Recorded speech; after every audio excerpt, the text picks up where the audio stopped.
Hello, good morning, नमस्कार। मेरा नाम है रिया और स्वागत है आपका जागरण बिजनेस के इस नए लाइव शो पर जिसका नाम है बाजार एट 9।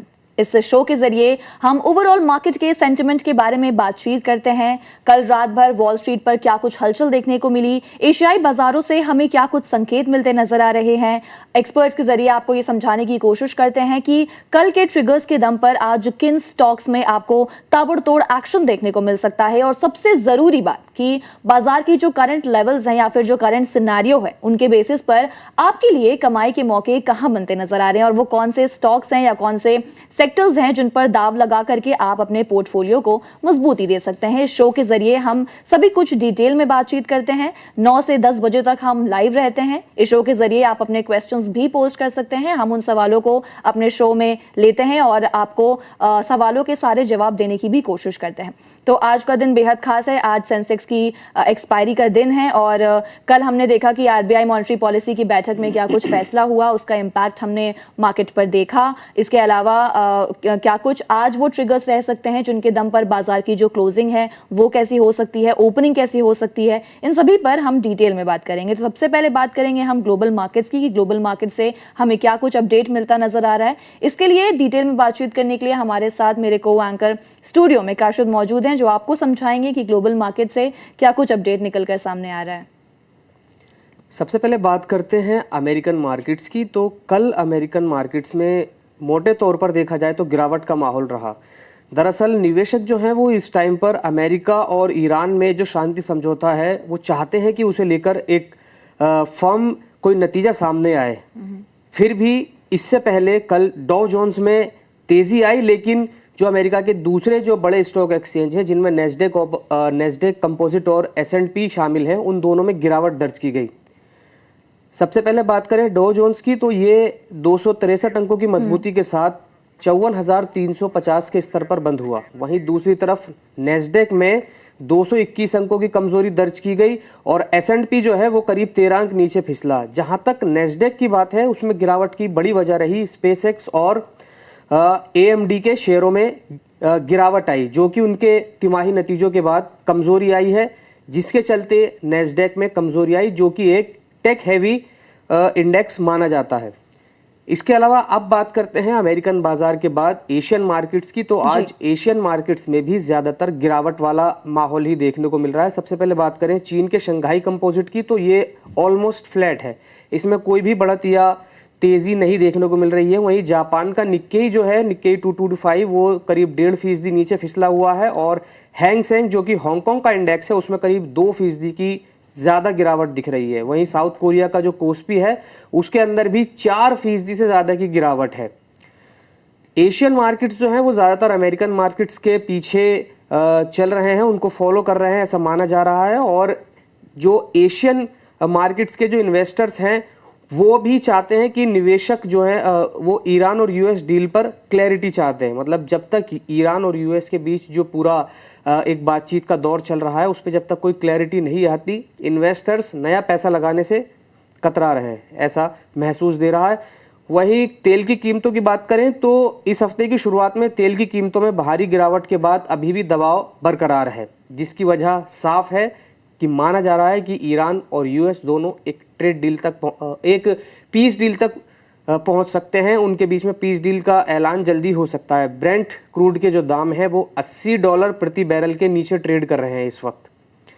और जहां तक भारतीय इक्विटीज की बात है, भारतीय इक्विटी मार्केट की बात है, तो आज इंडियन मार्केट में भी तेज शुरुआत हो सकती है, क्योंकि गिफ्ट निफ्टी में सुबह से ही 50 से 60 अंकों की तेजी दिख रही है। हालांकि भारतीय मार्केट में कोई बहुत बड़ी तेजी आए ऐसा अनुमान नहीं है, लेकिन गिफ्ट निफ्टी के आधार पर कहा जा सकता है कि एक तेज शुरुआत देखने को मिल सकती है आज भारतीय शेयर बाजार के अंदर।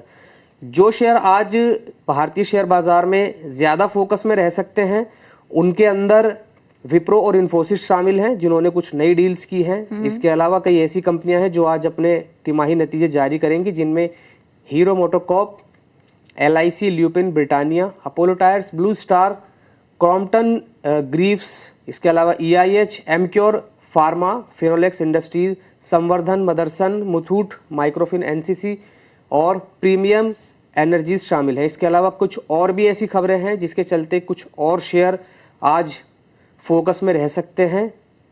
Okay okay, thank you so much Kashid global market से हमें अपडेट देने के लिए। लेकिन मैं इस पे और भी डिटेल्स ऐड करूंगी, आपको क्रूड ऑयल के बारे में समझाऊंगी, इसके साथ ही एफआईआईज डीआईआईज की करंट सिचुएशन क्या है, इसके साथ ही गोल्ड सिल्वर में क्या कुछ अपडेट है, डॉलर इंडेक्स किस पर कारोबार कर रहा है, इस पर भी हम डिटेल में बात करेंगे। सबसे पहले हम जिस पर बात करेंगे वो क्रूड ऑयल है। जैसा कि आपको काशिद ने बताया कि जो ईरान और जो अमेरिका के बीच वॉर चल रहा था उसमें एक शांति जो पीस डील हो सकती है, एग्रीमेंट भी हो चुका है, इसका फाइनल ड्राफ्ट भी जल्दी जारी हो सकता है। इसी खबर के बाद ब्रेंट क्रूड में हमने एक नरमी देखी और ब्रेंट क्रूड जैसा कि हमें काशिद ने बताया $80 के नीचे कारोबार करता नजर आ रहा है। ये डील जो था ये one of the most important reason था जिसकी वजह से क्रूड ऑयल में थोड़ी नरमी देखी गई। इसके अलावा अच्छे नतीजों के दम पर जैसा हमें काशिद ने बताया डाउ जोन्स फिर से रिकॉर्ड हाई पर पहुंच गया है। ब्रेंट क्रूड फ्यूचर्स की अगर मैं बात करूं 0.5% गिरकर टू बी प्रिसाइज $79.08 प्रति बैरल पर आ गया है, जबकि अमेरिकी वेस्ट टेक्सास इंटरमीडिएट यानी कि WTI क्रूड 0.7% गिरकर $74.69 प्रति बैरल पर आ गया। लास्ट सेशन की अगर हम पिछले सेशन की बात करें तो ब्रेंट में ज्यादा नहीं काफी मामूली बढ़त दर्ज की गई थी, जबकि WTI जो क्रूड है वो मामूली गिरावट के साथ बंद हुआ था। अब बात करेंगे हम कीमती धातु सोने चांदी की, क्योंकि ये हमारे लिए बहुत ही कीमती हो जाता है और जो भी मार्केट के जो करंट लेवल्स होते हैं, ग्लोबल मार्केट में जो कुछ हलचल देखने को मिलती है उसका इम्पैक्ट हम डॉलर इंडेक्स पे साथ ही गोल्ड सिल्वर पर भी देखते हैं। सोना और चांदी करीब 5% चढ़कर 2 महीने की ऊंचाई पर पहुंच गए हैं। और अगर हम कॉपर की बात करें, क्योंकि कॉपर भी कमोडिटीज में ही आप इंक्लूड कर सकते हैं, उसकी जो कीमतें हैं वो भी रिकॉर्ड ऊंचाई पर पहुंच चुकी है। साथ ही अल्मुनियम के जो भाव है वो भी 6 हफ्ते की ऊंचाई पर आ गए। अंतर्राष्ट्रीय बाजार में अगर हम गोल्ड की बात करें यानी कि स्पॉट गोल्ड की बात करें, हाजिर सोना की बात करें तो $4,162 प्रति ऑन्स पर कारोबार कर रहा है। और अगर हम इंटरनेशनल मार्केट में हाजिर चांदी यानी कि स्पॉट सिल्वर की बात करें तो उसकी कीमतें $61.35 प्रति ऑन्स पर आ गई है। इसी के साथ एफआईआईज की भी बात कर लेते हैं। एफआईआईज यानी कि विदेशी संस्थागत निवेशकों ने 5 अगस्त यानी कि कल के दिन लगातार 6 सत्रों से जारी अपनी खरीदारी का जो सिलसिला था वो तोड़ दिया, यानी कि उस पर एक ब्रेक लगा और 943 करोड़ रुपए के शेयर बेच दिए। इसी के साथ ही वो नेट सेलर बन गए। वही डोमेस्टिक इंस्टीट्यूशन इन्वेस्टर्स यानी कि DIIs की अगर हम बात करें तो उन्होंने 2883 करोड़ रुपए के शेयर खरीदे और वो इसी के साथ नेट बायर्स बने। अब इसी के साथ हम अपने गेस्ट को भी इंट्रोड्यूस करना चाहते हैं। हमारे साथ जुड़ गए हैं Rajesh Palviya, head of research Axis Direct. Rajesh sir, Jagran business में आपका बहुत बहुत स्वागत है। Good morning. Good morning. Thanks for having me here in show. It's our pleasure sir. सबसे पहले मैं आपसे जानना चाहूंगी सर, मार्केट की ओपनिंग आप कैसा एक्सपेक्ट कर रहे हैं और क्या कुछ ट्रिगर्स हो सकते हैं आज जो मार्केट की दिशा को तय कर सकते हैं? देखिए मार्केट में ओवरऑल स्ट्रक्चर तो बुलिश ही लग रहा है और हमें लगता है जिस तरीके से डेरिवेटिव डेटा को देखें तो 24,500 24,400 पे जिस तरीके से पुट राइटर्स का कॉन्फिडेंस यहाँ पे दिख रहा है, हमें लगता है मार्केट यहाँ पे थोड़ा कंसोलिडेशन के बाद जैसे ही 24,700 के लेवल को क्रॉस करेगा तो एक अच्छा यहाँ पे अप मूव अनफोल्ड होते हुए दिख सकता है। At this juncture buy on dips की ही रणनीति रखेंगे जब तक हम 24,600 24,550 के ऊपर इंट्राडे पॉइंट ऑफ व्यू से अगर 24,550 के ऊपर बने हुए तो बाय ऑन डिप्स की रणनीति रखेंगे और 24,700 हमें लगता है इमीडिएट लेवल है स्पॉट पे और वो क्रॉस होगा तो यहाँ से फिर 25,000 की तरफ भी निफ्टी बढ़ते हुए दिख सकता है। ब्रॉडर मार्केट में अगर हम देखें तो मार्केट ब्रेड्थ काफी स्ट्रांग है, mid cap small cap space में एक अच्छा मोमेंटम बना हुआ है। कुछ कोर सेक्टर जहां पे हमें लगता है कि कंटिन्यूटी ऑफ अप ट्रेंड है, जैसे कि अगर हम देखें तो ऑटोमोबाइल, यहाँ पे देखें तो फार्मा स्पेस, NBFC स्पेस, ये सारी स्पेस में हमने देखा है कि एक अच्छा मोमेंटम यहाँ पे देखने को मिला है और पिछले कई हफ्तों से यहाँ पे एक बुल रन या एक अच्छा अपटिक बनते हुए दिखा और एक बीटन डाउन सेक्टर जो कि IT है वहां पे भी एक लोअर साइड से रिवर्सल बना है। तो हमें लगता है कि एक ब्रॉडर मार्केट यहाँ पे एक अच्छा कॉन्फिडेंस दिखा रहा है। जैसा कि आप अभी जिक्र भी कर रहे थे, क्रूड $80 के आसपास आ चुका है जो कि एक चिंता का विषय था, पहले एलिवेटेड लेवल पे था, वो नीचे रहेगा तो हमें लगता है कि मार्केट में और यहाँ से अप मूव बनेगा। बाय ऑन डिप्स की रणनीति रखेंगे निफ्टी में as well as on the bank Nifty also. Okay okay sir. Sir मैं डॉलर इंडेक्स के बारे में भी आपसे बातचीत करना चाहूँगी। फिलहाल मैं देख पा रही हूँ 99.67 के लेवल पर दिख रहा है। इसके साथ ही एक और चीज़ इसमें ऐड करना चाहूँगी, वो है अमेरिकी ट्रेजरी बॉन्ड यील्ड। जो 10 इयर्स का ट्रेजरी बॉन्ड यील्ड है वो 4.61% पर सपाट दिख रहा है। वही जो 2 साल का है उसमें मामूली बढ़त के साथ ये 4.18% पर आ गई है। इसका क्या कुछ इम्पैक्ट दिख सकता है मार्केट में, क्योंकि ये one of the most important trigger I think हो सकता है मार्केट के लिए। करेक्ट। तो यहाँ पे अगर हम देखें यूएस ट्रेजरी बॉन्ड यील्ड में जिस तरीके से पिछले 3-4 सेशन से अगर हम देखें कि जी। जिस तरीके का यहाँ पे एक डिप देखने को मिला है, एलिवेटेड लेवल पे था और वहां से हमने देखा है कि थोड़ा कूल ऑफ होते हुए दिख रहा है। तो अगर ये होता है तो जरूर यहाँ से हमें लगता है एक पॉजिटिव रहेगा हमारे मार्केट के सेंटिमेंट के लिए। और डॉलर इंडेक्स भी स्टेबल लग रहा है, हमें लगता है ग्रेजुअली रूपी भी स्ट्रेंथन यहाँ पे होते हुए दिखेगा अगेंस्ट डॉलर। डॉलर इंडेक्स अगर नीचे आता है तो हमें लगता है कि यहाँ पे मार्केट में एक स्टेबिलिटी बनेगी और कहीं ना कहीं जो एक अनसर्टनिटी बनी हुई है जियो पॉलिटिकल टेंशंस की भी, जी। वो भी कहीं थोड़ा टॉक्स में कन्वर्ट हो रही है। और हमें लगता है कि अगर वहाँ कुछ सॉल्यूशन निकलता है इस जियो पॉलिटिकल का, तो I think macro factors gradually improve होते हुए दिखेंगे एंड देन वो हमारी इकोनॉमी के लिए पॉजिटिव है।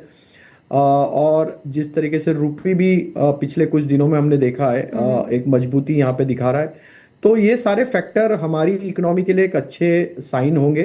क्योंकि अगर हम देखें तो फ्लोज जिस तरीके से आते हुए दिख रहे हैं इंडियन मार्केट में, और एफआईआई की सप्लाई प्रेशर भी रुकी है। अगर हम पिछले 4-5 महीनों का कंपेयर करें तो जुलाई में नेट पॉजिटिव होते हुए दिखे, और हमें लगता है कि यहाँ पे अभी अगस्त में भी देखें तो सप्लाई एफआईआई की सेल साइड की पोजीशंस रुकी है, तो ये भी एक पॉजिटिव रहेगा। तो मैक्रो फैक्टर इंप्रूव हो रहे जो कि हमारे मार्केट को एक फर्दर हायर साइड पे लेके जाने के लिए एक सपोर्टिव ट्रिगर्स होंगे।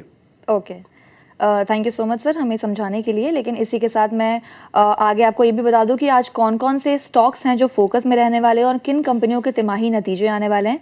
ऑल्दो आपको काशिद ने बता दिया, बट मैं फिर से एक बार डिटेल में इस पर बातचीत करना चाहूँगी। जो कंपनी आज तिमाही नतीजे अपने जारी करेंगी उनमें Hero MotoCorp, LIC, Lupin, Britannia Industries, Apollo Tyres, Blue Star, Crompton Greaves consumers electricals, इसके साथ ही Emcure pharma, Finolex Industries, Samvardhana Motherson International, Muthoot Microfin, NCC, Premier Energies, ये सारे वो कंपनीज हैं जो अपने तिमाही नतीजे जारी करेंगी। इसके साथ ही इनका जो स्टॉक्स है वो भी आज फोकस में रहेगा। इसके साथ हम कुछ और भी स्टॉक्स के बारे में बातचीत करेंगे, जैसे कि ऑरबिंदो फार्मा पर बात करेंगे, क्योंकि ऑरबिंदो फार्मा ने अपने तिमाही नतीजे जारी किए हैं। आंकड़ों पर भी एक नज़र डालेंगे। जो इनका नेट प्रॉफिट है, कंसोलिडेटेड नेट प्रॉफिट है, वो 25.2% बढ़कर 1032 करोड़ रुपए पर पहुंच गया है। इसके साथ ही रेवेन्यू में भी उछाल देखा गया है। रेवेन्यू 16.3% उछलकर 9150 करोड़ रुपए पर पहुंच गया है। ऐसे में सर ऑरबिंदो फार्मा के स्टॉक को देखिएगा। ऑरबिंदो फार्मा ऑब्वियसली मतलब फार्मा स्टॉक है तो फार्मा ऐसे भी बहुत डिफेंसिव माना जाता है। ऐसे में ये स्टॉक आपको कैसा लगता है? आपकी इसमें स्ट्रेटेजी क्या बनेगी? तो बिल्कुल देखिए, फार्मा एज ए स्पेस हमें पसंद है और हमें लगता है यहाँ पे एक अच्छी कंटिन्यूटी ऑफ अप ट्रेंड बनी हुई है। बाइंग फ्लो यहाँ पे हमने देखा है कि कंटिन्यूस बेसिस पे आते हुए दिख रहे हैं जी। Overall pharma as a pack हमें पसंद है। और अरविंदो फार्मा का ओवरऑल स्ट्रक्चर देखें तो स्टॉक में जिस तरीके से एक ग्रेजुअल अपमूव बनते हुए दिखा है, स्टॉक अगर देखें तो daily, weekly, monthly time frame पे एक बुलिश ट्रेजेक्ट्री में ही ट्रेड करते हुए देखने को मिल रहा है। और अब जो क्लोज हमने पिछले 2-3 हफ्तों में देखी है स्टॉक की, वो ऑलमोस्ट अब अपने सितंबर 2024 के स्विंग हाई को अब यहाँ पे निगोशिएट करते हुए देखने को मिल रहा है। हमें लगता है स्ट्रक्चर तो बुलिश ही है और ये स्टॉक अगर 1570-1580 के ऊपर बना रहता है तो यहाँ पे पॉसिबिलिटी है कि स्टॉक एक अच्छा अपमूव अनफोल्ड करता हुआ दिखे और टुवर्ड्स 1660 1680 की तरफ ये स्टॉक आगे आने वाले समय में बढ़ते हुए दिखेगा। तो एट दिस जंक्चर 1570 1580 का रेंज को ध्यान रखें। अगर ये मेंटेन हो जाता है तो आई थिंक स्टॉक में एक अपसाइड के लिए यहाँ पे तेजी आते हुए दिख सकती है। Okay, so now since you said कि you are bullish on pharma sector, तो कोई और ऐसे स्टॉक्स हैं जो आपको पसंद है फार्मा सेक्टर से? और तो डेफिनेटली हमें लगता है फार्मा में यहाँ पे ग्लेनमार्क फार्मा को भी फोकस में रखा जाना चाहिए। अर्निंग के बाद जो एक सप्लाई प्रेशर था, जो प्रॉफिट टेकिंग था, उसको एब्जॉर्ब किया स्टॉक ने और एक अपने अच्छे ब्रेकआउट की तैयारी करते हुए देखने को बन रहा है। और हमें लगता है 2280 का लेवल जैसे ही क्रॉस करेगा ये स्टॉक एक अच्छा अप मूव टुवर्ड्स 2350 2400 की तरफ आते हुए दिख सकता है, तो ये स्टॉक पे भी फोकस में रखा जा सकता है। छोटे फार्मा कंपनी में हमें लगता है पिरामल फार्मा, पीपीएल फार्मा को जी। भी फोकस में रखना चाहिए। स्टॉक में एक अच्छा ब्रेकआउट लोअर साइड से बना है, तो ये स्टॉक भी हमें लगता है 220 225 की तरफ बढ़ सकता है। बाय एंड एक्यूमुलेट की स्ट्रेटेजी रहेगी, 198 के आसपास स्टॉप लॉस होंगे। ओके चलिए एग्जैक्टली 9:15 हो चला है, मार्केट खुलने का वक्त हो गया है और मैं फिर से स्टूडियो में अपने को एंकर काशिद से रुक करना चाहूंगी और उनसे पूछना चाहूंगी कि काशिद हमें बताइए कि 9:15 हो गया है, मार्केट खुल गए हैं, तो आपको मार्केट कैसे लग रहा है? क्या आपने जो बताया था, जिन ट्रिगर्स पर हमने बातचीत की, जो लग रहा था हमें कि मार्केट कैसे खुल सकते हैं, क्या एग्जैक्टली मार्केट वैसे ही खुले हैं? सेक्टोरल वाइज भी हमें बताइए कि इंडाइसेस कैसे परफॉर्म करते नजर आ रहे हैं? जैसी उम्मीद थी शेयर बाजार की आज शुरुआत लगभग वैसी हुई है। सेंसेक्स में बिल्कुल शुरुआती कारोबार में करीब 150 अंकों की तेज़ी है। वहीं निफ्टी की बात करें तो निफ्टी सिर्फ 8 अंक ऊपर इस टाइम दिख रहा है, लेकिन जैसा उम्मीद थी कि हरे निशान में खुलेंगे दोनों इंडेक्स, दोनों के दोनों वैसे ही खुले हैं। बहुत ज़्यादा तेज़ी नहीं दिख रही है शेयर बाजार में। जी। बात करें अलग अलग सेक्टर की तो पीएसयू बैंक आधा फीसदी और हेल्थ केयर में भी करीब करीब आधा फीसदी की तेज़ी दिख रही है। इसके अलावा बीएसई इंफॉर्मेशन टेक्नोलॉजी जो है वो करीब 0.60% ऊपर है। और इसके अलावा इंटरनेट इकोनॉमी की बात करें तो इसमें भी करीब 0.23% की तेज़ी है। इसके अलावा ऑटो सेक्टर जो है उसमें आधा फीसदी से थोड़ी कम तेज़ी है, लेकिन ऑटो सेक्टर भी अच्छा परफॉर्म कर रहा है। बीएसई कैपिटल मार्केट्स जो है वो ऑलमोस्ट फ्लैट है। यूटिलिटीज़ में करीबन आधा फीसदी की बढ़ोतरी देखने को मिल रही है। छोटे और मझोले यानी कि मिड एंड स्मॉल कैप की बात करें तो स्मॉल कैप इंडेक्स में शुरुआती कारोबार में 0.37% की तेज़ी है और बीएसई 150 मिड कैप इंडेक्स में 0.40 की तेज़ी देखने को मिल रही है। ओवरऑल मार्केट में जो है वो तेज़ी का रुझान है, लेकिन तेज़ी उतनी ज़्यादा नहीं है जैसा कि अनुमान था कि गिफ्ट निफ्टी से हल्की तेज़ी का एक ट्रेंड देखने को मिल रहा है। वही बात आज के कारोबार में देखने को मिल रही है। जैसे जैसे दिन चढ़ता है, कोई नए ट्रिगर सामने आते हैं तो उसके बाद सिलेक्टिव स्टॉक्स में तेज़ी या गिरावट ज़रूर देखने को मिल सकती है, लेकिन मार्केट का जो एक पॉइंट ऑफ व्यू है, जो नॉर्मल ट्रेंड है, वो सामान्य तेज़ी वाला है। ओके काशिद, वो कौन से स्टॉक्स हैं जो आज टॉप गेनर्स की लिस्ट में हैं और कौन से वो स्टॉक्स हैं जो आज गिरावट का शिकार हुए यानी कि टॉप लूजर्स की लिस्ट में शुमार है? देखिए बीएसई के जो टॉप 30 स्टॉक्स हैं उनमें HCL टेक एम, इन्फोसिस ये सबसे टॉप तेज़ी वाले स्टॉक्स हैं। तीनों ही आईटी के शेयर हैं, यानी कि साफ साफ एक ट्रेंड है कि आईटी शेयरों में खरीदारी बरकरार है और निवेशकों का जो भरोसा आईटी शेयरों पर डगमगा गया था वो दोबारा से इन पर लौटना बरकरार है। जो अन्य शेयर आज तेज़ी वाले हैं उनमें Asian Paints, Reliance, ICICI bank और एटर्नल, टीसीएस, बीईएल शामिल हैं। गिरावट वाले शेयरों की बात करें तो आज पावर ग्रिड बीएसई के टॉप गिरावट वाले शेयर में शामिल है, जो कि करीब 1.5% नीचे आया है। इसके अलावा Mahindra and Mahindra, Adani Ports, Maruti, Axis bank, Bajaj Finserv, Bharti Airtel, NTPC ये वो शेयर हैं जो लाल निशान में है शुरुआती कारोबार में। इंडिगो, ट्रेंट, सन फार्मा, कोटक बैंक ये भी लाल निशान में ट्रेड कर रहे हैं फिलहाल, लेकिन इनमें बहुत ज़्यादा गिरावट नहीं है। Okay well thank you so much Kashid हमारे साथ जुड़ने के लिए और हमें ग्लोबल मार्केट से लेकर मार्केट की ओपनिंग कैसी हुई है इस तक सभी कुछ डिटेल में समझाने के लिए। उम्मीद है कि ऑडियंस ने आपकी बातों को बखूबी समझा होगा और आपने जिस तरीके से समझाया उसके लिए थैंक यू सो मच हमारे साथ जुड़ने के लिए। इसी के साथ मैं फिर से राजेश सर की तरफ रुख करना चाहूंगी और मैं स्टॉक स्पेसिफिक बात करूंगी क्योंकि ये हमारा अगला सेगमेंट है जो कि है stocks in focus. Cummins India पे बात करना चाहूंगी सर। क्यूमेंस इंडिया ने भी अपने रिजल्ट जारी किए जिसमें कि कंसोलिडेटेड प्रॉफिट जो है वो 0.9% बढ़कर 609 करोड़ रुपए पर पहुंच गया और इसी के साथ ही रेवेन्यू में भी उछाल दर्ज हुआ है। रेवेन्यू 17.9% उछलकर 3,426 करोड़ रुपए पर पहुंच गया है। चार्ट्स आपके सामने है, 3.01% की गिरावट है, 5,276 के लेवल पर ट्रेड करता हुआ नजर आ रहा है। क्या ये जो गिरावट है ये रिजल्ट के बेसिस पे आया है? ऑल्दो रिजल्ट्स तो अच्छे रहे हैं, फिर गिरावट क्यों नजर आ रही है शेयर में? और इसका पैटर्न देखिएगा, कैसा लग रहा है आपको स्टॉक, क्या आउटलुक बनता है आपका? तो देखिए यस, रिजल्ट के बाद एक डिप यहाँ पे देखने को मिला और स्टॉक अब 20 डे 50 डे मूविंग एवरेज के नीचे फिसलते हुए देखने को मिल रहा है। तो एक कंसोलिडेशन रेंज में स्टॉक था और यहाँ पे ब्रेकडाउन हुआ है पोस्ट अर्निंग, तो हमें लगता है थोड़ा यहाँ पे अभी वेट एंड वॉच ही करना चाहिए। अगर ये स्टॉक 5,350 के नीचे ही सस्टेन रहता है अगले एक दो ट्रेडिंग सेशन, तो हमें लगता है थोड़ा और यहाँ पे लिक्विडेशन देखने को मिल सकता है और स्टॉक में फर्दर लोअर लेवल टुवर्ड्स 5200 5180 की तरफ भी स्टॉक फिसल सकता है। तो थोड़ा सप्लाई प्रेशर है, अर्निंग के बाद सेटल डाउन होने का वेट करें। नीचे में सपोर्ट है इसके 5200 5170 के आसपास, तो वहाँ पे इसको एक बार रिव्यू करना चाहिए। अगर वो लेवल होल्ड आउट होते तो वहाँ पे लोअर साइड पे एक वापस अपॉर्चुनिटी बनेगी। As long term structure bullish है, नियर टर्म चार्ट पे थोड़ा वीकनेस आया है बिकॉज ऑफ अर्निंग्स, तो थोड़ा प्रॉफिट टेकिंग यहाँ पे इनिशिएट होते हुए दिख रहा है। Okay sir. बायोकॉन जो है वो अगला स्टॉक है। बायोकॉन के भी नतीजे आए। कंसोलिडेटेड प्रॉफिट जो है वो 349% बढ़कर 141 करोड़ रुपए पर पहुंच गया। रेवेन्यू में भी उछाल दर्ज हुई है, 10% उछलकर 4,336 करोड़ रुपए पर पहुंच गया है। चार्ट्स अभी देखें तो 0.75% मामूली बढ़त के साथ स्टॉक अप है, 428 के लेवल्स पर कारोबार करता हुआ नजर आ रहा है। ये स्टॉक देखिएगा सर, क्या किसी को अगर फ्रेश इन्वेस्टमेंट करना हो उसके लिए बायोकॉन सही है, या फिर कोई और ऐसे स्टॉक्स हैं जो आपको फ्रेश इन्वेस्टमेंट के लिए अच्छे लगते हैं? तो आई थिंक आपका होराइजन थोड़ा लॉन्गर पीरियड का है, तो बायोकॉन भी हमें लगता है कि एक अच्छा यहाँ से अप मूव बनाते हुए दिखेगा। बट लो बीटा स्टॉक है, टाइम लगेगा, लेकिन हमें लगता है जिस तरीके का ओवरऑल स्ट्रक्चर यहाँ पे बनते हुए दिख रहा है बायोकॉन का, हमें लगता है कि ये स्टॉक में पोटेंशियल है यहाँ से 480 500 की तरफ आगे बढ़ने का। But may be it may take time, so buy and accumulate रहेगा। जो थोड़ा पेशेंस के साथ बने रह सकते हैं वो बाय एंड एक्यूमुलेट करे। ऑन द डाउन साइड 400 के आसपास के स्टॉप लॉस रखे और टारगेट 480 500 की तरफ पोजिशनल पर्सपेक्टिव से बनते हुए दिख सकते हैं। Okay okay sir. PB Fintech पे बात करना चाहूंगी। पीबी फिनटेक के भी तिमाही नतीजे आए हैं, जिसमें कि जो प्रॉफिट है उसमें बढ़ोतरी हुई है। प्रॉफिट 162 करोड़ रुपए पर पहुंच गया है। इसी के साथ रेवेन्यू 40.1% उछलकर 1,888 करोड़ रुपए पर पहुंच गया है।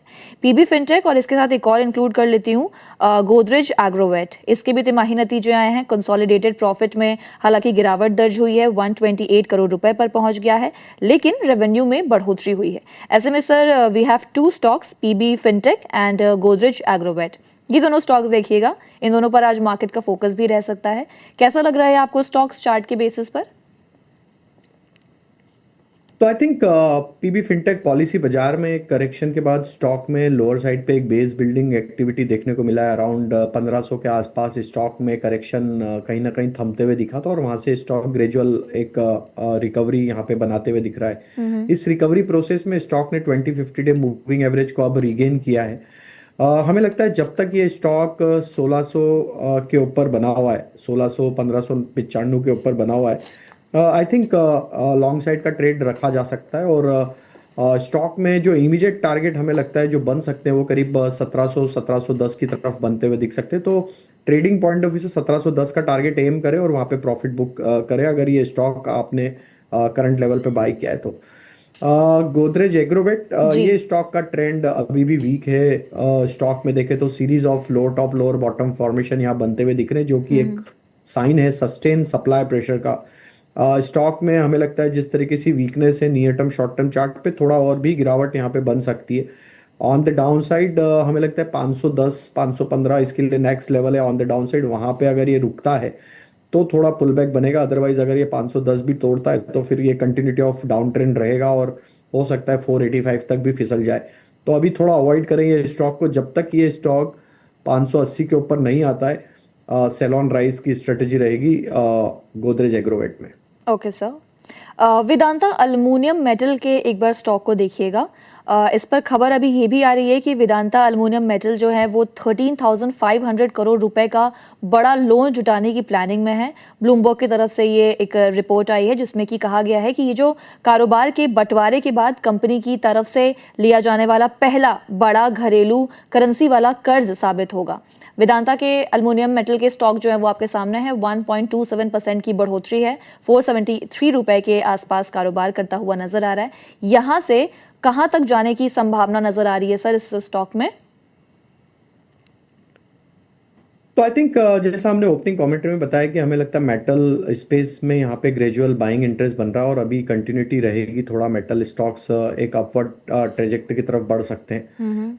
तो वेदांता एल्यूमिनियम मेटल हमें लगता है कि जिस तरीके से कंसोलिडेट हो रहा है पिछले 5-6 हफ्तों से, अब यहाँ पे नियर टर्म चार्ट पे ब्रेकआउट बना है 465 इसके लिए इम्पोर्टेंट लेवल रहेगा। अब Okay. डाउन साइड में जब तक ये इसके ऊपर बना हुआ है, हमें लगता है ये कंटिन्यूटी ऑफ अप ट्रेंड रहेगी स्टॉक में, एंड पॉसिबल रैली 490 की तरफ अनफोल्ड होते हुए दिख सकती है। 490 इसका पहला पड़ाव है, अगर वो सरपास हो जाता है तो फिर यहाँ से 510 515 की तरफ भी चाल एक्सटेंड होगी। तो जिनके पास भी ट्रेड है लॉन्ग साइड का, बने रहे, 464 के आसपास अपना स्टॉप लॉस ट्रेल कर लें। ओके सर, एक सवाल आया है सर, वो लिखते हैं कि रेलवे शेयर्स जो हैं वो कब तक फ्री हो सकते हैं सिंध से। आई थिंक ये पूछना चाह रहे हैं कि रेलवे शेयर्स पर जो दाग लगा है फिलहाल वो उठ नहीं पा रहे हैं, तो उससे ये कब तक रिकवर होने की पोटेंशियल रखते हैं। आई थिंक देखिए, रेलवे स्टॉक्स में काफ़ी बड़ा करेक्शन हमने पिछले 10-15 महीनों में देखा है। जी। सभी स्टॉक्स, कोई एक स्टॉक की में ये सा नहीं रहा बिहेवियर, अगर वो आरवीएनएल हो या फिर हम आईआरएफसी देख लें, या और भी स्टॉक्स हैं जो कंटेंट, तो हमें लगता है कि अभी यहाँ पे पेन तो रहेगा, क्योंकि जिस तरीके से स्ट्रक्चर डिस्टॉर्टेड हुआ है, अभी यहाँ पे रिकवरी में टाइम लगेगा। आरबीएनएल को भी देखें तो कंटिन्यूस बेसिस पे lower top lower bottom formation बना रहा है, तो छोटे मोटे पुल बैक में भी इनमें सप्लाई प्रेशर यहाँ पे बना हुआ है। हमें लगता है कि अगर आपके पास यहाँ पे अगले 2 साल तक और रुकने का टाइम है तो ही ये सेक्टर में बने रहना चाहिए, क्योंकि अभी काफ़ी डैमेज ऑलरेडी हो चुका है, तो रिकवरी में काफ़ी टाइम लगेगा ये सेक्टर को रिवाइवल होने में। तो अगर आपके पास उतना पेशेंस है कि आप 2 साल तक और बने रह सकते हैं, तो ग्रेजुअल यहाँ पे रिकवरी बनेगी और आपके प्राइजेस जो ऑलरेडी नीचे आ चुके हैं परचेस प्राइस से, वो धीरे धीरे रिकवर होंगे। बट अभी टाइम लगेगा, क्योंकि स्ट्रक्चर काफ़ी वीक है। हर उछाल में यहाँ पे निवेशक एग्जिट लेने की ही यहाँ पे हमने देखा है कि जिस तरीके से हर उछाल में सप्लाई आ रहा है, तो या तो आप सेक्टर शिफ्ट करें जहाँ पे मोमेंटम है, अगर आपके पास उतना समय नहीं है तो, क्योंकि काफ़ी दूसरे स्टॉक्स है, ऑटो एंसिलरी, या हम डिस्कस कर रहे हैं एनबीएफसी स्पेस, फार्मा स्पेस, ये सारी स्पेस जहाँ पे एक अच्छी स्ट्रेंथ है, तो या तो आप शिफ्ट करें अपना ट्रेड, या फिर अगर आपके पास समय है तो ही बने रहे, अदरवाइज उछाल में कहीं ना कहीं निकलने की कोशिश करें। ओके ओके सर, अगला जो सवाल हम लेंगे वो लेंगे टाटा केमिकल्स और इंडियन बैंक पर। टाटा केमिकल्स ले रखा है 670 पर, अथर्व बैनर्जी का ये सवाल है। इंडियन बैंक ले रखा है 870 पर। तो आपको बोला है कि please guide the trends and targets क्या हो सकते हैं इन दोनों स्टॉक्स पर। तो देखिए, टाटा केमिकल में ट्रेंड तो अभी भी वीक ही है। स्टॉक में कंटिन्यूटी ऑफ डाउन ट्रेंड है, series of lower top lower bottom formation है, तो एक अंडर परफॉर्मिंग स्टॉक रहा है केमिकल बास्केट का टाटा केमिकल, डिस्पाइट कि हमने देखा है कि बाकी केमिकल स्टॉक्स में लोअर साइड से एक अच्छा बाइंग इंटरेस्ट लौटते हुए दिखा है, लेकिन टाटा केमिकल अभी भी बाइंग इंटरेस्ट को अट्रैक्ट नहीं कर पा रहा है। तो यहाँ पे हमारे हिसाब से हमें लगता है कि जब तक ये स्टॉक 750 750 के ऊपर नहीं आता है, ट्रेंड तो नेगेटिव ही रहेगा। और जिस तरीके का सप्लाई है, हो सकता है स्टॉक और भी लोअर लेवल पे फिसलता हुआ दिखे। 625 इसके लिए हमें लगता है नेक्स्ट लोअर साइड का लेवल है जहाँ तक ये स्टॉक फिसल सकता है, क्योंकि कोई भी रिकवरी अभी भी यहाँ पे नहीं बनते हुए दिख रही। स्टॉक 20-50 डे मूविंग एवरेज के नीचे ही सस्टेन होते हुए दिख रहा है। Now moving to the Indian bank, stock में एक अच्छा रनअप देखने को मिला था। हमने देखा था स्टॉक 1000 रुपए के लेवल तक भी एक बार मूव होते हुए दिखा था, उसके बाद वहां से करेक्शन बना। स्टॉक में करेक्शन के बाद लोअर साइड से रिकवरी बनते हुए दिख रही है, और हमें banking as well as BFSI space पसंद है, और हमें लगता है बैंकिंग एंड फाइनेंशियल यहाँ से वापस अपना अप ट्रेंड कंटिन्यू करेंगे। इंडियन बैंक भी ग्रेजुअली बाइंग इंटरेस्ट यहाँ पे आते हुए दिख रहा है। स्टॉक अपने इमीडिएट सप्लाई जोन जो कि बने हुए करीब 870-880 के जोन में, उसको निगोशिएट कर रहा है। 880 का लेवल एक बार ये क्रॉस करने में कामयाब होता है तो फिर इसमें 950 से वापस 1000 की तरफ भी चाल बन सकती है। तो अगर आपका इंडियन बैंक में निवेश है तो आप बने रह सकते हैं। स्टॉप लॉस फॉलो करें करीब 815 का। अपसाइड में पहला पड़ाव होगा 880, वो क्रॉस होता है तो फिर 940-950 की तरफ स्टॉक बढ़ सकता है। ओके सर, बैंकिंग फाइनेंशियल्स की आपने बात की, तो अगला सवाल मैं यही लेना चाहूंगी कि कौन से स्टॉक्स आपके पसंदीदा हैं बैंकिंग फाइनेंशियल्स में से। तो तो देखिए, छोटी बैंक्स में या छोटे प्राइवेट बैंक में हमें जो जी। स्टॉक पसंद आ रहा है उसमें केटीके बैंक हमारी पहली चॉइस होगी। एक ओके। स्ट्रॉन्ग स्ट्रक्चर है और जिस तरीके से ये स्टॉक ने पिछले कुछ महीनों में एक अच्छे अप ट्रेंड को यहाँ पे डिस्प्ले किया है, तो केटीके बैंक हमें पसंद है। जब भी गिरावट आती है तो बाय करें ऑन द डाउन साइड। जब तक ये स्टॉक 275 के ऊपर बना हुआ है, कोई भी गिरावट, कोई भी वॉलेटिलिटी में डिप मिलती बाय करें। अपसाइड में हमें लगता है 340 की तरफ ये स्टॉक बढ़ सकता है आगे आने वाले समय में। बड़े पीएसयू बैंकिंग बास्केट में अगर हम बात करें तो जी। वहाँ पे हमारी choice State Bank of India ही होगी। ओके। स्टॉक में इस वॉलेटाइल मार्केट में 1000 के आसपास अच्छा बाइंग इंटरेस्ट बना हुआ है। जी। और हमें लगता है कि जिस तरीके के सेटअप बने हुए हैं, यहाँ पे एक अच्छे ब्रेकआउट की तैयारी होते हुए दिख रही है। 1070, 1075 का लेवल अगर ये क्रॉस करता है तो स्टॉक में 1140, 1160 की तरफ अप मूव बनेगा। तो स्टेट बैंक आप अपने पोर्टफोलियो में शॉर्ट टर्म लॉन्ग टर्म के हिसाब से ऐड करें अगर गिरावट आती है तो। वहीं लार्ज कैप प्राइवेट बैंक की बात करें जी। तो हमें लगता है वहाँ पे जो स्टॉक यहाँ पे बाय किया जा सकता है वो है कोटक बैंक का।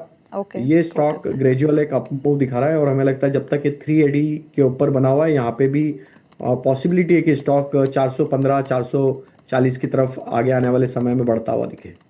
ओके। अगला जो मैं सवाल लूंगी वो लूंगी 3 स्टॉक्स पर है सर। शुभु घोष का सवाल है, आरती इंडस्ट्रीज है, रोलेक्स रिंग है, आधार हाउसिंग फाइनेंस है। इन तीनों ही स्टॉक्स पर आपके टारगेट और ट्रेंड जानना चाहते हैं, साथ ही शॉर्ट से मिड टर्म का आपका पर्सपेक्टिव जानना चाहते हैं। तो एक एक करके बात करते हैं। पहले बात करेंगे आरती इंडस्ट्रीज पर। सो आरती इंडस्ट्री हमें लगता है शॉर्ट टू मिड टर्म के हिसाब से अभी भी एक कंसोलिडेशन में देखने को मिल रहा है। स्ट्रक्चर ओवरऑल ब्रेकआउट अवेटेड है। ब्रेकआउट के लिए 525 के लेवल को इसको क्रॉस करना होगा। जैसे ही 525 के लेवल क्रॉस होंगे, स्टॉक में एक अच्छा अपमूव अनफोल्ड होगा टुवर्ड्स 600 की तरफ। ओके। एट दिस जंक्चर 460 के आसपास के स्टॉप लॉस फॉलो करें अगर आप लॉन्ग साइड के ट्रेड में हैं। स्टॉक में हमें लगता है कि अप मूव बन सकता है, तो 460 के आसपास के स्टॉप लॉस जरूर फॉलो करने होंगे। आधार हाउसिंग फाइनेंस की बात करें तो स्टॉक में हमने पिछले 3-4 हफ्तों में एक करेक्शन देखा। स्टॉक अपने 20 डे मूविंग एवरेज के आसपास सपोर्ट लेता हुआ दिख रहा है। Overall long term structure bullish है। तो यहाँ पे अभी अब इस करेक्शन के बाद हमें लगता है 485 इसके लिए इंपॉर्टेंट लेवल हो जाएगा लोअर साइड पे। अगर ये लेवल बचाता है स्टॉक इस वॉलेटिलिटी में, तो फिर ग्रेजुअली यहाँ पे बाइंग इंटरेस्ट लौटते हुए दिखेगा। एंड देन स्टॉक में जैसे ही 520, 525 के लेवल क्रॉस होंगे, ये भी स्टॉक हमें लगता है 560 की तरफ बढ़ सकता है। तो यहाँ पे भी आप अपना पोजीशन होल्ड करें 485 के स्टॉप लॉस से। रोलेक्स रिंग में अगर हम देखें तो एक करेक्शन के बाद यहाँ पे अभी 160 के आसपास मेजर सप्लाई जोन बना हुआ है। ट्रेंड अगर देखें तो वीक है। स्टॉक रिकवरी का अटेम्प्ट कर रहा है, बट अगर इसके ओवरऑल लॉन्ग टर्म ट्रेंड देखें तो मैं इसको अवॉइड करने की सलाह दूंगा। बट अगर फिर भी आपके पास ट्रेड है तो आपको यहाँ पे स्टॉप लॉस जो फॉलो करना चाहिए वो होना चाहिए करीब 135 के आसपास का। अगर वो बना रहता है तो एक रिकवरी यहाँ पे 160, 170 की तरफ बन सकती है। ओके। अगला जो सवाल लूंगी सर वो मैं बैंकिंग स्पेस से लूंगी। प्राइवेट सेक्टर की दिग्गज कंपनी है एचडीएफसी बैंक। एचडीएफसी बैंक का कल 32nd एजीएम हुआ था, जिसमें कि बैंक ने ये कहा कि एचडीएफसी लिमिटेड के जो मर्जर है उसका असर कम होने के साथ साथ अगले 2 से 3 सालों में बैंक का जो नेट इंटरेस्ट मार्जिन है यानी कि एनआईएम और सीएएसए रेशियो जो है वो काफ़ी बेहतर हो सकता है। और इसी के साथ ही बैंक के part time chairman Rajiv Kumar ने एजीएम में ये भी बयान दिया कि मर्जर के बाद बैलेंस शीट की जो संरचना है वो बदल सकती है, जिसका असर खत्म होने में कुछ और वक्त लग सकता है। एचडीएफसी बैंक के चार्ट्स आपके सामने है। 0.19% अप है, 736% की बढ़ोतरी है। मामूली बढ़ोतरी के साथ स्टॉक इस वक्त ट्रेड करता नजर आ रहा है। सर एचडीएफसी बैंक पर आपका क्या आउटलुक बनता है? क्या ये स्टॉक लॉन्ग टर्म के लिए बेटर होगा, अच्छा रहेगा? आई थिंक अभी थोड़ा वेट करना चाहिए। स्टॉक में काफ़ी कंसर्न हमने पिछले कुछ महीनों में देखे हैं। स्टॉक में कॉरपोरेट गवर्नेंस को भी थोड़ा यहाँ पे देखा है तो चैलेंज जी। आते हुए जी। दिखा है। जो स्टॉक ये बैंक अपने कॉरपोरेट गवर्नेंस की प्रीमियम को एंजॉय करता था, वहीं पे एक सवालिया निशान बनते हुए दिखा है। जी। तो आई थिंक अभी थोड़ा वेट एंड वॉच करना चाहिए। काफ़ी लिक्विडेशन यहाँ पे हमने देखा है। काफ़ी बड़े इंस्टीट्यूशनल प्लेयर्स ने भी अपने पोर्टफोलियो से ये स्टॉक में थोड़ी पोजीशन ट्रिम करी है, तो हमें लगता है अभी थोड़ा सप्लाई तो रहेगा यहाँ पे स्टॉक में, जब तक ये सारी चिंताएं हटेगी नहीं, स्टॉक एक प्रेशर में ही रहेगा।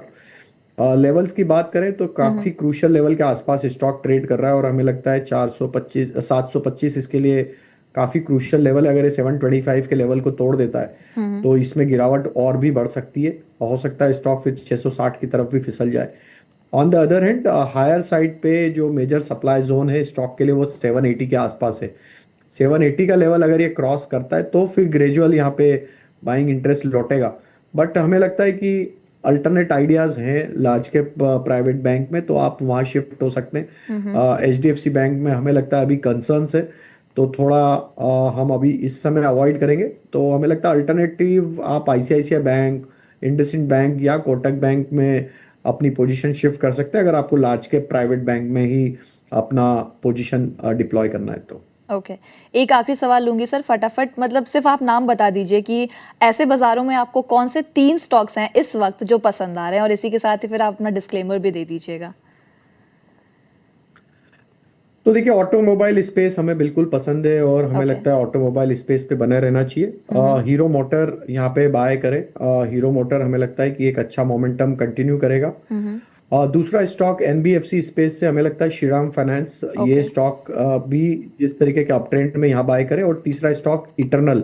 ये 3 स्टॉक पे हमें लगता है कि लॉन्ग साइड के ट्रेड लिए जा सकते हैं। डिस्क्लेमर ये रहेगा, हम एक ब्रोकिंग कंपनी को रिप्रेजेंट करते हैं, तो हमारे क्लाइंट्स की पोजीशन हो सकती है, मेरा कोई पर्सनल निवेश नहीं है इन स्टॉक्स में जो डिस्कस करें। Well, thank you so much Rajesh sir हमारे साथ जुड़ने के लिए, बहुत अच्छा लगा आपसे बातचीत करके।